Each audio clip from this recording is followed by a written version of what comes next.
So if I were to ask you if you knew what this thing was, what would your answer be? If you said yes and you were born after 2010, that's impressive. It's an impressive lot. This is the Tingle Tuner, an item that you can find in The Legend of Zelda The Wind Waker. But wait, not that Wind Waker, that Wind Waker. If you've only played the HD version, this is an item you might have never even heard of, as it's the only one in the series that has not appeared in a remade version of a game, which is a shame because it's the most unique item in series history. Seriously, when I started looking stuff up about this thing, it ended up being so much more interesting than I expected. Turns out, there's a lot of content behind this thing. You first obtain it when you release Tingle from prison on Windfall Island, which is extremely early in the game. It's before the first main dungeon if you exclude Forsaken Fortress. Okay, first of all, why was Tingle in prison exactly? You know what? I don't think I want to find out. But how? Never mind. Get out, you idiot. Now, let's look at how it works. It utilizes the same feature used for Four Swords Adventures multiplayer, requiring a Game Boy Advance and a link cable. You plug it into any port of the GameCube, except the first one obviously, and when utilizing the item, it will call Tingle for you and be ready for usage. Can you see it? I don't know if it focuses correctly.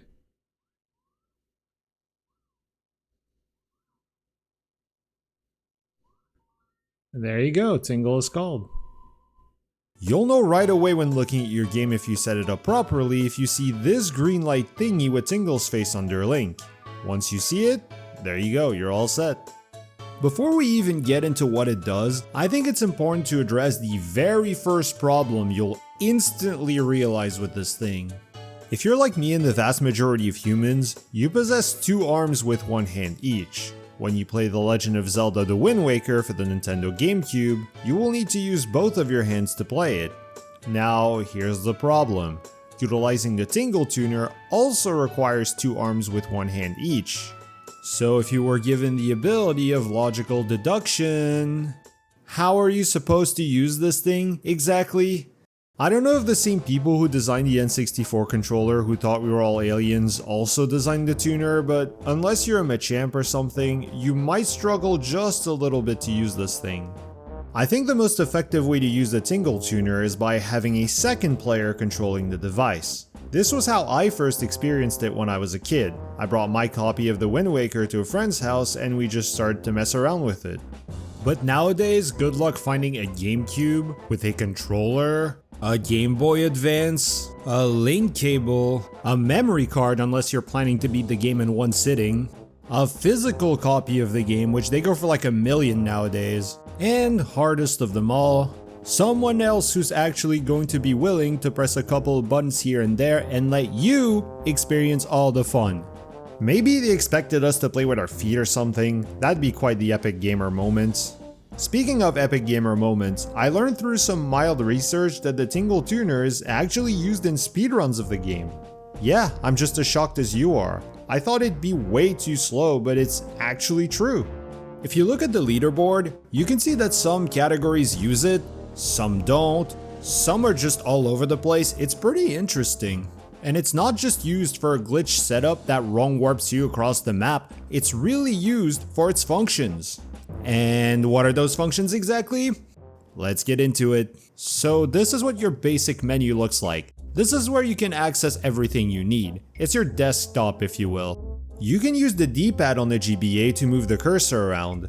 If you're in the overworld while doing so, you can spot various points of interest like some treasure chests, islands on the Great Sea, barrels, enemies even, but it can't spot big octos for some reason, which is a bit questionable. There are even extra light rings you can find for bonus money on the Great Sea that you couldn't have found without the tuner. There's at least one of these extra light rings in each square on the map outside of the Windfall, Dragon Roost, and Thorn Fairy Island ones. You can at any point press the R button to return the cursor to where Link is. You can also press the A button at any point to call Link and make this wonderful sound. What purpose does this have, you may ask? Well, it's to let you see which direction the cursor is compared to you. It's probably meant for the people who aren't the best at navigation and are a bit lost when looking at a map, which is quite nice of Nintendo to think of those people. Too bad that it's behind, you know, this. If a second person is using the tuner though, I see this function as an excellent tool for trolling. Can you imagine you're in a tense combat situation or in the middle of a timing challenge, and then all of a sudden... Yeah, that would piss me off. However, this function does have a use outside of navigation, as I'm pretty sure it's intended to be used with one of the various B button abilities. I believe it's meant to go with the Seagull Pen, our first ability, which allows you to mark your map with a waypoint. Once that's done, showing where to find said waypoint by pressing A is a lot more understandable, as they don't show up on your Wind Waker C chart. Outside of the pen, there are a lot more abilities you can use, each with their own benefits. The second one is the Tingle Bomb, which does exactly what you think it does. It's a bomb you can place wherever the Tingle cursor is. The third ability is the Tingle Balloon, which is essentially the hover boots from Ocarina of Time on steroids and crack at the same time, allowing you to levitate for 5 whole seconds. It's really cool and very fun to experiment with. The fourth ability is the Tingle Shield, which acts the same as the magic armor, making you invincible for 10 seconds. The fifth ability, and by far the weirdest of them all, is Cool Limpa, to which the description simply says, "Not even I know what may occur, sir. This is a test of your courage." Well, thank you, Tingle, that's reassuring. Basically, it has a random chance of giving you one of the following: a Tingle Shield, which lasts for 20 seconds instead of 10, one of the 3 different flavors of Ting, which are essentially the 3 different potion types you can find in the game, or it can also do absolutely nothing, because of course it can. The 3 flavors of Ting are also available as separate abilities independently of Kululimpa. And if you use the promo code TINGLE, you get 20% off on your first month. The final ability is the Tingle Watch, which just tells you what time it is in-game, and has a total of 0 practical use. No events at all in the Wind Waker are based on time of day, they're all based on whether it is day or night, and a few of them on the moon cycle. The Tingle Watch is therefore completely useless. That rounds up the different abilities the tuner has. Now the question is, how useful are those in practice? The Tingle Balloon in particular sounds completely absurd on its face. Being able to levitate for 5 seconds is nuts on paper, but in reality, this is a game where you get the Deku Leaf really early on, which allows you to glide everywhere, so it's not really that game breaking. It can act as a replacement here and there if you don't have enough magic to use the leaf though, which could be handy in the second dungeon, the Forest Haven. But then again, the plants that make you bounce also restore your magic, and those are everywhere in there, so it's almost impossible to run out of it. Having access to explosives earlier than you should also sounds really good, but it's not really that game breaking either. The best use I could find for the bomb was to slightly speed up the very first dungeon, Dragon Roost Cavern, in which you can skip a detour early on with bombs to get this key, is what I would love to say, but Tingle refuses to help here. I'm not kidding, when you actually try to do it, Tingle doesn't want to. Why? Obviously the devs didn't want you to sequence break with it, but was avoiding half a room really that big of a deal? Apparently it'll prevent me from becoming a real hero if I don't take the long way around for some reason. Hey, Tingle, you know what would make me a real hero? Saving the world as fast as possible. You know how I could do that? By not going through that stupid detour when I don't have to. We both benefit from this exchange. You get more money and I get out of here faster. This is a win-win no matter how I look at it. Tingle even tries to act like a deep philosopher and says that you shouldn't think that money brings happiness. Coming from Tingle, this is probably the most out of character anyone has ever acted in fiction. Does anyone believe that this greedy scumbag truly means what he just said?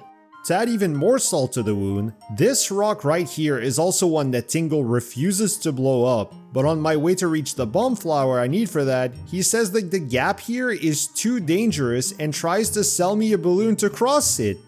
Pick a lane, you creepy circus reject man-child. There is one good use for levitate in this dungeon though, which is to get this treasure chart your first time through and not have to backtrack to it after finding the grappling hook. If it wasn't for this lever right here that requires said grappling hook to activate, you could also snag the boss key earlier than intended and avoid another pretty long detour, but unfortunately you can't.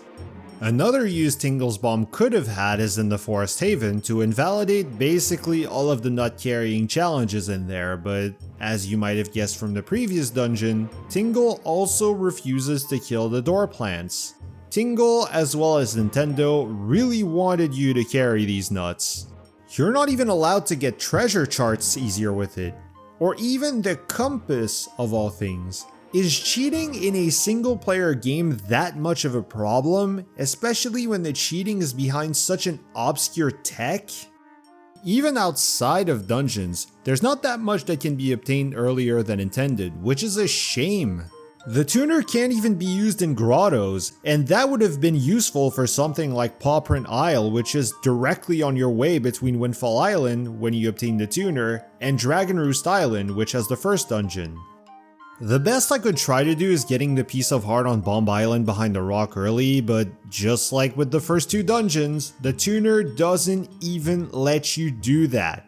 Okay, despite how harsh I was earlier about the dungeon situation, I can understand Nintendo wanting us to solve puzzles as intended, which is so insanely ironic considering the latest game we have at the release of this video, but blocking off something as insignificant as a single piece of heart just makes me think that Nintendo just hated fun back then.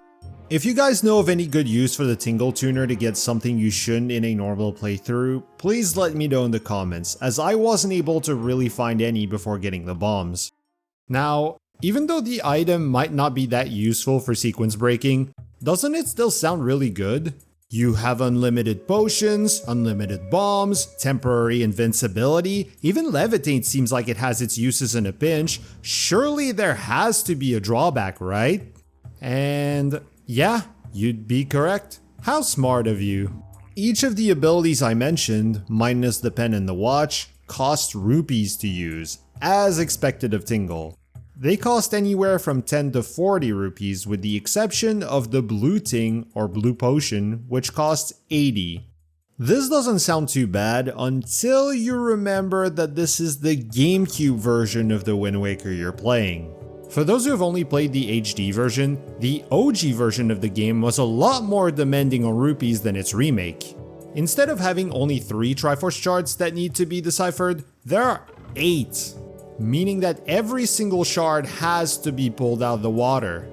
This means that to access the end of the game, you need almost 2,000 more rupees than in the remake. Not only that, but you also need to buy the sail, which costs 80 rupees, a bait bag and at least 1 Hyoi pair for 30 total, and the incredible chart, which isn't required but does save a lot of time for finding the Triforce charts and shards, costs an additional 201 rupees.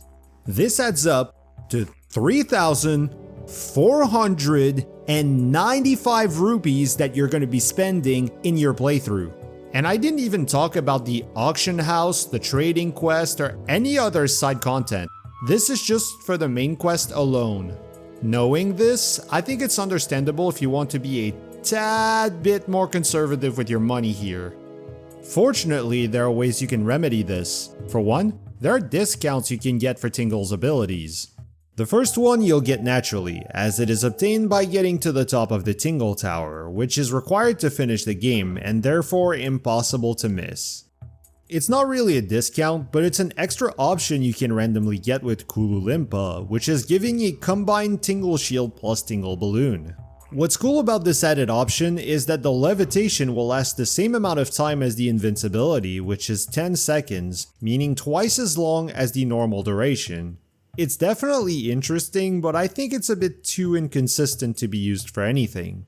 Plus, you're only allowed to get to the Tingle Tower after obtaining the leaf, which renders it a bit pointless.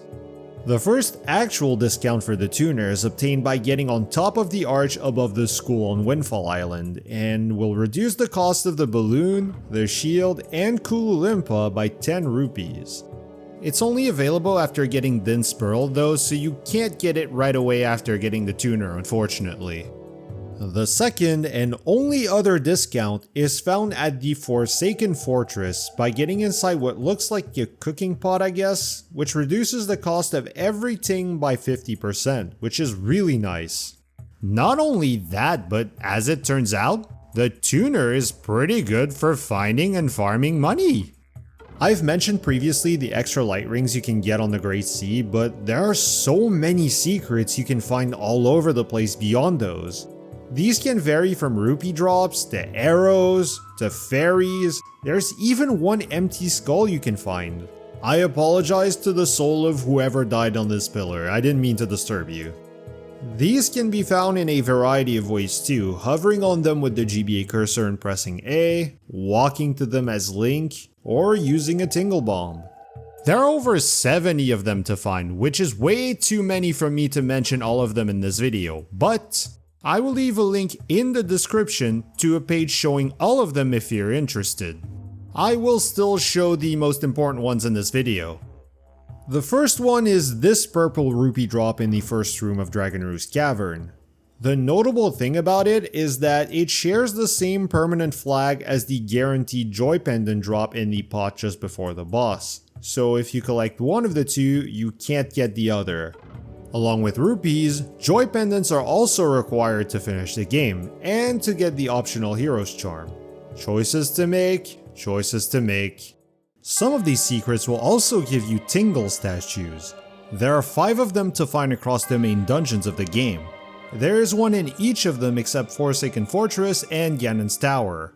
They can only be found using a Tingle Bomb to make the chests appear containing them. Once found, they will be sent directly to Tingle Island, where Ankle, one of Tingle's brothers rotating the tower, will reward you with 50 rupees each time you visit and have brought at least one new statue. If you manage to collect all of them, he will reward you with 500 rupees, which in this game I'll gladly take. Each statue also gives one part of a hint leading to an unlimited source of money, which is at this location on Outset Island. You can make a pot appear that will give you an orange rupee every single time you break it, making this one of the most effective ways to farm rupees in the whole game. You can play the Song of Passing after collecting the rupee to have the pot reappear and ready to be broken again. This was actually changed from the Japanese version, as the pot only dropped a red rupee instead of an orange one in that version, which is worth 20 instead of 100. The best part is, you don't even need to have found a single Tingle statue to access this secret. If you just stumble upon it by accident, you can still make the pot appear and start your farming. Finally, for all the Zelda lore fans out there, I cannot do this video without mentioning the Legend of the Fairy. This is a secret story that can be assembled by finding 5 hidden pages all located inside the Tower of the Gods. It essentially tells the story of Majora's Mask from Tingle's point of view, but of course heavily romanticized. It's pretty funny and I recommend checking it out yourself. If we look at the official timeline though, it's technically impossible for this to be a thing since the Wind Waker and Majora's Mask each take place in their own different timeline, but I guess Nintendo didn't really think of it back then. If you're a lore theorist and you're watching this, I'm really curious if you can find a way to explain this one because I sure can't. This didn't have any use in-game though, it didn't give you anything at all, it's just an Easter egg. There is one last thing, or rather one last character I need to talk about, which is Tingle's brother Knuckle, who is, without question, the undisputed Giga Chad of the family. This dude does a couple of things in the game, but first, he needs to be unlocked via the tuner. You do this by heading to Outset Island while having the item already activated. Knuckle will then ask you to reach 5 different locations on the island. Once you do, he will give you the hand-me-down Tingle Tuner, which is an added shop option that allows you to buy all-purpose bait, arrows, and bombs. All of them are more expensive than Beetle Shop in comparison. Plus, you can only buy bombs if you have a full quiver already, making these 2 options not really worth it. However, I think there is some merit to being able to buy bait anywhere you want on the Great Sea and not have to make that detour to Beetle Shop when you run out of it. The last use you get out of Knuckle is to make a figurine out of him. Once the Outset Island antics are done, he will be found on Tingle Island, around the same place as the statues you found, readily available to be photographed and shown to Karlov at the Nintendo Gallery. Look at this photograph. However, this specific figurine is not considered to be required to finish the gallery, meaning that if you find every other figurine before this one, Karlov will still leave the gallery and this figurine will become unobtainable. And that sums up pretty much everything there has to be said about the Tingle Tuner. I'll repeat myself, this is the single most unique item in series history. Now the question is, why was it scrapped from the HD version? Well, I can think about a couple possible reasons. Aonuma said at some point that since you cannot hook up a Game Boy Advance to a Wii U, which was true at the time as the Wind Waker HD was released in 2013 and the GameCube controller adapter was released in 2014, and as we all know, there was nothing they could have possibly used to replace the GBA. You know, something with buttons and shoulder buttons with a screen in the middle that may or may not already connect to the Wii U. Clearly something like that has never existed and never came with every single console ever sold. Yeah, nah, that's a terrible excuse. But in fairness, the Wii U pad was already used for easier menuing in the game, but I still think it could have worked if a Pro Controller was connected, or maybe a second pad even. I refuse to believe that it was impossible to make it work. I think the most likely reason was, despite being able to do a lot of things, it wasn't really all that useful. Yeah, despite everything I said, and I do find a lot of it really interesting, nothing that important is being lost if you remove it from the game. You don't really get a huge advantage if you don't use it versus if you do, besides having the unlimited money source. However, if you know ahead of time that the game is really rupee demanding, you can easily account for it and never have to farm. In this playthrough I did without the tuner, I was able to decipher every chart on my first visit to Tingle without having to farm any rupee. I just grabbed pretty much every sunken chest on my way and got both wallet upgrades when I could, and it did the trick. Even then, there are other rupee farming sources that are pretty efficient, like this pillar on Stonewatcher Island, which is a place that has a Triforce chart, meaning you don't even need to go out of your way for it. I mentioned small sequence breaks I tried in dungeons and on Bomb Island, which I wasn't able to do, but let's assume for a moment that it was possible.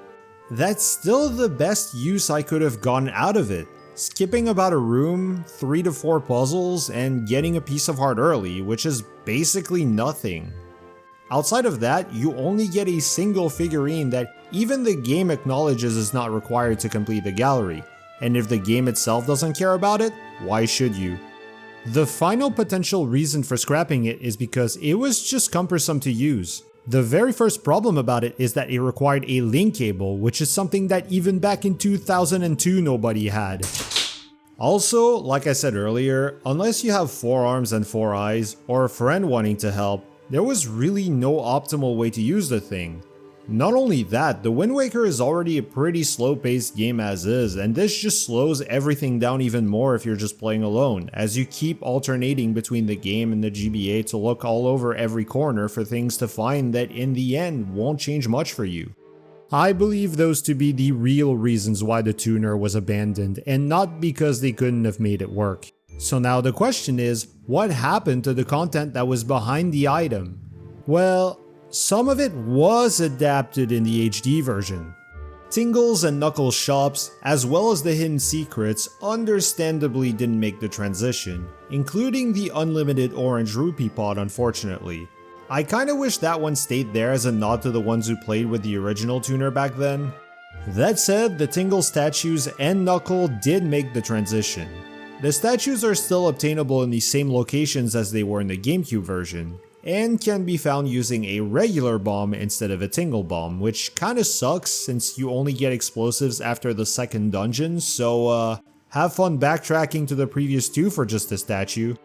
Oh, and since there's no Tingle assistance anymore, you don't have any hint or indication at all to help you find the statues. If you don't want to use a guide, then good luck finding them. They're placed in somewhat suspicious spots, so I wouldn't say it's impossible to deduce their location if you're patient enough, but Both you and I know most of us are not. Knuckle will also appear on Tingle Island once you have found all 5 statues in the remake, which I think was just the logical way to adapt him into the game. Along with this, the Nintendo Gallery has also been changed to require the Knuckle figurine to be considered complete, meaning it is no longer missable. I guess the biggest loss we've taken from the tuner being absent is we can't read the Legend of the Fairy lore anymore in the game, which I'm sure every lore enthusiast is deeply troubled by. There's the unlimited rupee source, but Nintendo made absolutely sure that there was no possible way anyone would have to farm a single rupee in this new version. They increased the maximum and minimum number of rupees you can carry, they took away 5 of the 8 Triforce charts, and there's nothing really new to buy except the Swift Sale, so an unlimited rupee source has been pretty much made obsolete. Even though I find it somewhat unfortunate that the Tingle Tuner didn't make its way in the HD version, what I find even more unfortunate is what replaced it, which is the Tingle Bottle. This was something people could use to send messages to others via Miiverse, and it had its positives. Outside of the Knuckle one, there were other figurines that were missable during a playthrough, and still are in the remake. Players could however still send these missing pictures to one another to make sure that they didn't miss any, which was probably the best utilization of the thing. Besides sending random memes, of course. Unfortunately, this was destined to fail long term, as the online services for the Wii U were gonna shut down eventually, which they already have at the release of this video, meaning that instead of the Tingle Tuner, now we truly have nothing at all. At least the most important stuff did make the transition, like the golden statues and Knuckles' existence, which means that you're not really missing out on anything really important. If, however, you really want to live the OG experience but can't or don't want to find everything you need for it, the Dolphin emulator supports it. I will not tell you to do anything specific for obvious reasons, but if you have a legally obtained copy of The Legend of Zelda: The Wind Waker for the Nintendo GameCube, this is the best option to live that experience. With all that said, that's all I got for you guys today. If you liked the video, don't forget to like and subscribe and share with all your friends. And I'm really curious to know what you guys think about this one. Should they have kept the item, or do you think it was something unnecessary to begin with? Would you have approached things differently to include it more efficiently? Would you have replaced the tuner with something else than the bottle? Do you think it's fine as is in the HD version? Give me your thoughts in the comments. I will read it. And thanks everyone for watching. See you next time, guys.